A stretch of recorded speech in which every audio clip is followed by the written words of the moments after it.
Welcome to SR media.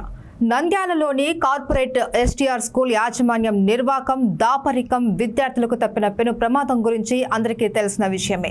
School యాజమాన్యం dinner నిర్వహించిన రోజు అదే స్కూల్కు సంబంధించిన లోకేశ్వర్ రెడ్డి, అతని స్నేహితుడు డిన్నర్ పూర్తి చేసుకుని ఇంటికి తిరుగు ప్రయాణమైనప్పుడు వెంకటేశ్వరపురానికి చెందిన కొందరు చదువుకున్న దుండగులు ఎస్టీఆర్ స్కూల్ పక్కనే వెంచర్లో మద్యం సేవించి ఉన్న దుండగులు ఎస్టీఆర్కు సంబంధించిన విద్యార్థులను అడ్డగించి తమకు డబ్బులు ఇవ్వాలి అని, లేదంటే ఇక్కడే చంపి పాతి పెడతామంటూ బెదిరింపులకు పాల్పడ్డారు.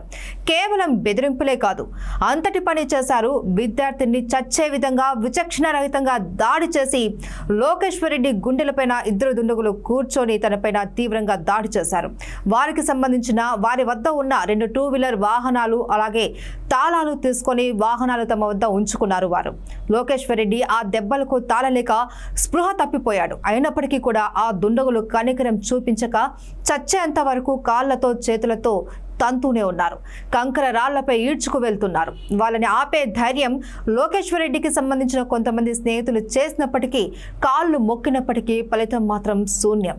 లోకేశ్వర్ రెడ్డి చెవును కొరికితే అతని చెవి 2గా చీలిపోయింది అంటే ఆలోచించండి ఏ విధంగా దాడి జరిగింది అని.